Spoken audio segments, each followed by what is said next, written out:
Bersama kami di DG Financial, kali ini kita akan membahas tentang saham MGRO atau Mahkota Group. Jadi kita lihat laporan keuangannya.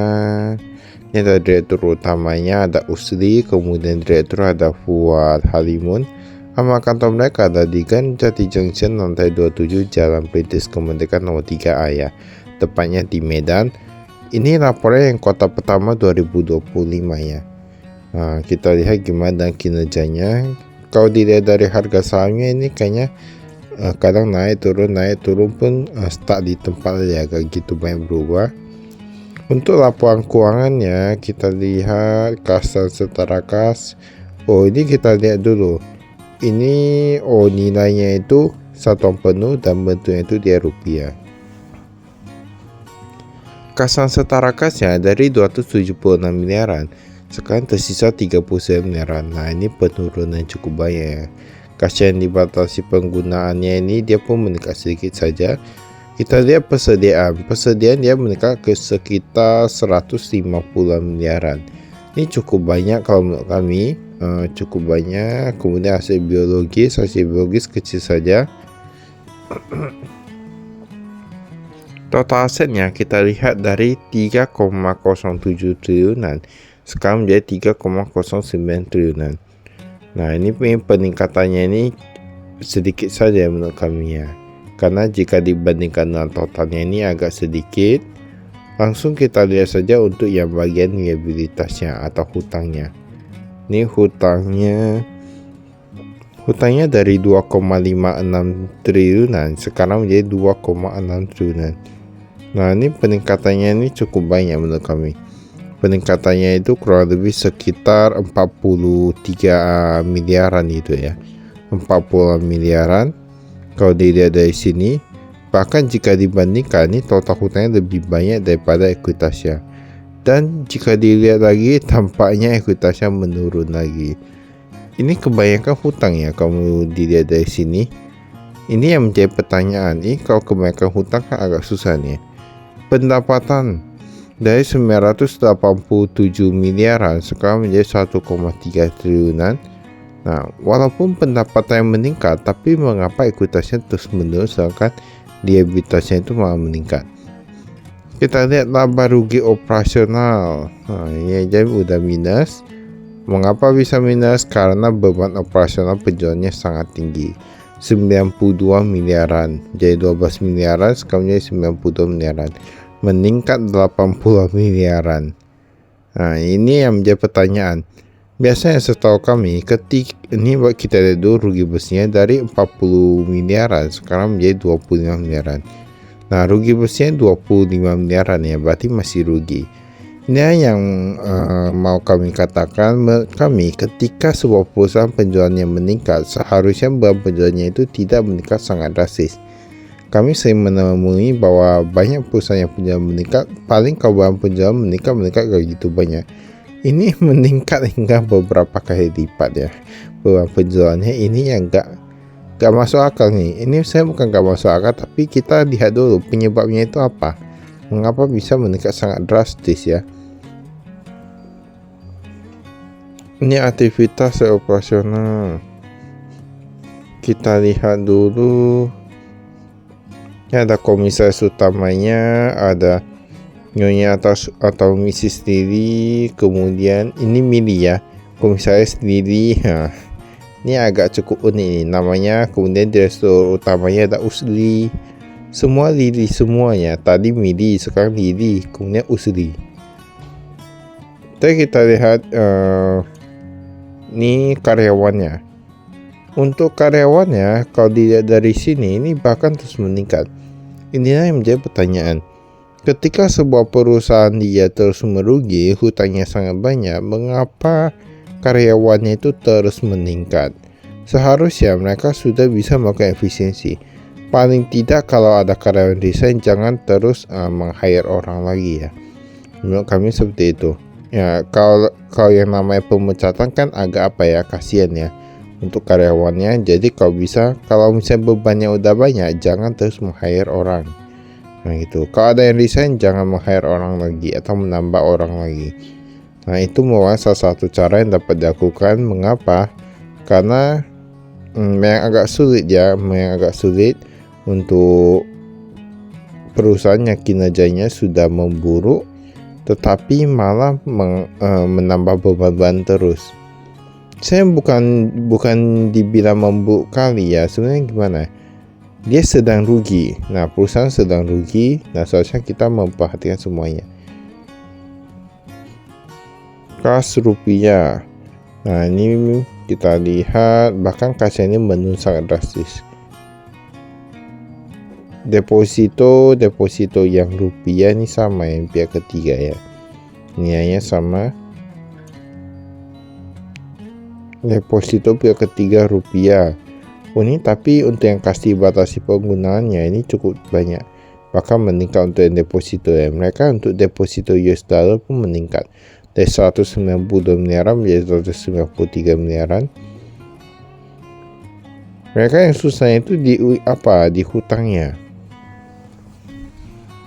Saya hutangnya sama beban ya sih, bebannya yang lebih bermasalah menurut kami. Ini pihak ketiga. Nah, ini hutangnya ini pihak ketiga, ini ada pihak berrelasi.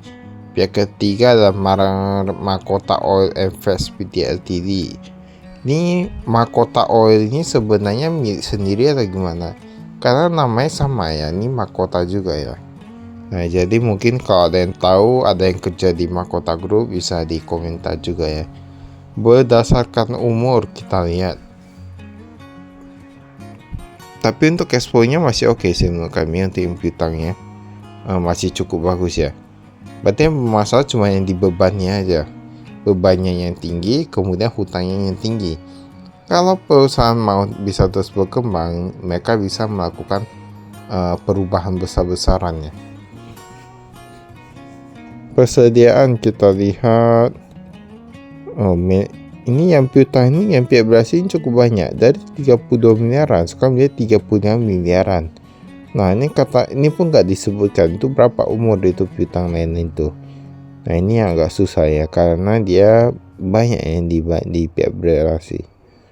Barang jadi, ini persediaannya, ini ada bahan baku dan lain. Mereka meningkat paling banyak di persediaan bahan baku, tapi kita nggak tahu sebenarnya ini persediaan bahan baku ini bahan baku apa, karena ini kan dia bergerak di bidang minyak. Nah, apakah persediaan itu inti kelapa sawit atau apanya, atau buah kelapa sawitnya atau gimana, gak ada yang tahu ya. Persediaan lanjutan, grup mengasosiasikan sebagian dari persediaan kepada PT Lipo General Insurance. Nah, ini 130 miliaran nih. Biaya dibayar di muka, uang muka dan lain-lain.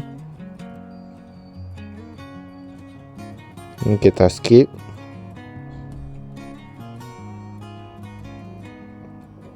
Ini harga perolehannya.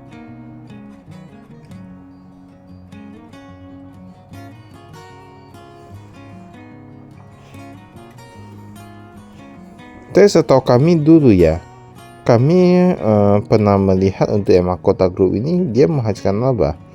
Tapi sekarang kok jadi rugi ya? Apakah ada pengaruh dalam manajemennya? Ini kurang tahu juga. Investasi pada entitas asosiasi.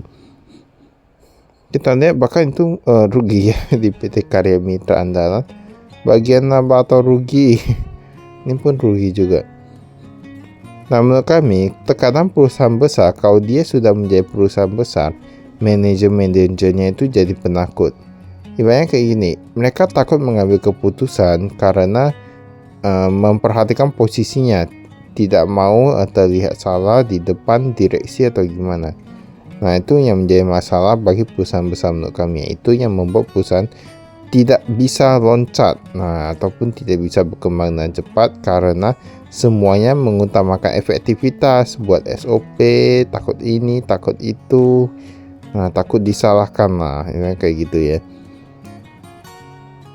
Makanya kalau perusahaan besar itu susah kalau direksinya itu gak langsung turun tangan, ataupun gak langsung terjun ke lapangan. Nah, itu agak susah ya untuk perusahaannya. Karena bagaimanapun walaupun sudah berjalan dengan sistem, kita tidak bisa terlalu percaya dengan sistem, karena sistem itu bisa jadi beban juga. Pendapatan diterima di muka kita dia pihak bereaksi sedikit saja. Ini pihak ketiga ada beberapa. PT Sari Dumai Oleo, PT Green, PT Wilmar, milik Wilmar, PT Inti Benua Perkasa Tama milik Musimas, PT Sino Mutiara Nusa Sawita dan lain-lain. Ini bisa nampak di sini ya. Ini pihak bereaksi dikit aja. Ini biaya masih harus dibayar nih. Banyak biayanya. Sebenarnya kalau mau kita bilang dari posisi hutangnya itu sudah sangat besar menurut kami jika dibandingkan dengan ekuitasnya. Tingkat kenaikan gaji pun 8%. Tadi kita lihat dia tambah karyawan lagi. Ini sekarang kenaikan gaji 8%. 8% cukup tinggi loh kalau di Indonesia. Tingkat kenaikan gaji. Lalu gimana itu? Ini modal saham kita lihat. Ada PT Mahkota Global Investama pegang paling banyak. Lalu ada International Holding Ltd. Ini sebenarnya yang ini pencatatannya ini salah terima tulisannya. Ini UBS AG Singapura. Ini entah yang digabung sama International Holding atau gimana, ini kurang tahu. Ini ada Nyonya Mili, ada Nyonya Lili. Oh, ini Nyonya semua ya. Nah, berarti direksinya itu kayak cewek juga ya, banyak yang cewek juga ya. Jadi perlu diperhatikan. Tetap harus mengutamakan efisiensi, jangan mengutamakan efektivitas. Utamakan ekspansi gitu ya. Pendapatan pihak berelasi penjualan barang, minyak kelapa sawit dan lain-lain bisa dari sini. Pihak ketiga kita lihat penjualan barang, minyak sawit mentah dan turunannya.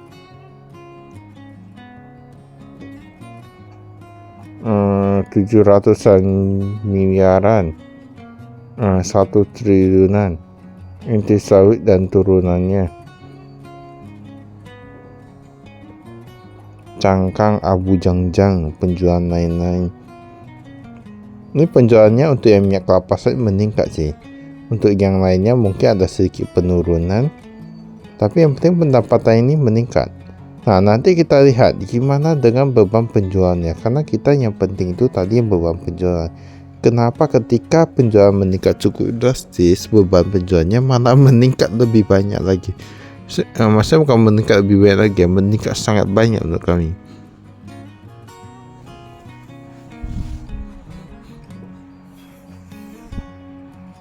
Beban pokok penjualan kita lihat. Nah, ini dari 800 miliaran menjadi 1,1 triliunan. Kan lebih ke pembelian baku CPO. Oke, yang ini pembelian bahan baku CPO ini masih oke ya. Nah, ini kita lihat lagi, ini ada lagi bebannya. Nah, ini beban apa nih? Beban jasa handling ini menurun, beban gaji oil boom. Kayaknya belum nampak nih yang tadi ya, yang meningkat cukup drastis. Pilihan properti investasi. Nah, ini gaji pun meningkat nih,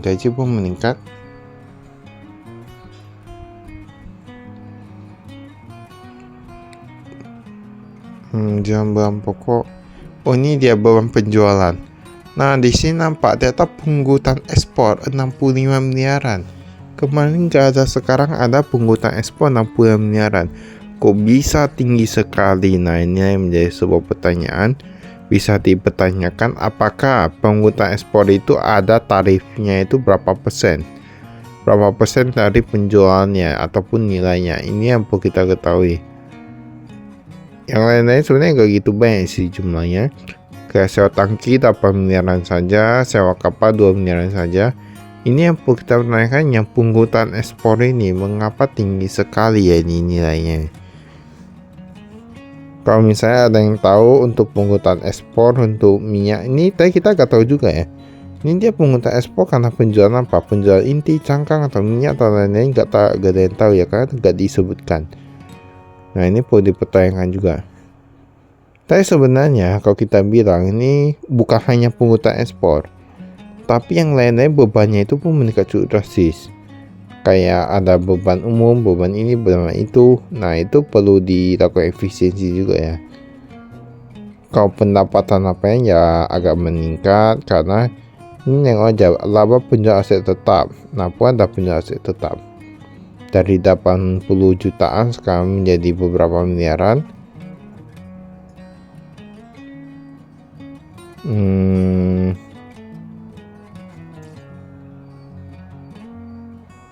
Ini saya kita yang penting nengok ekspor ya sih, bukan ini ya.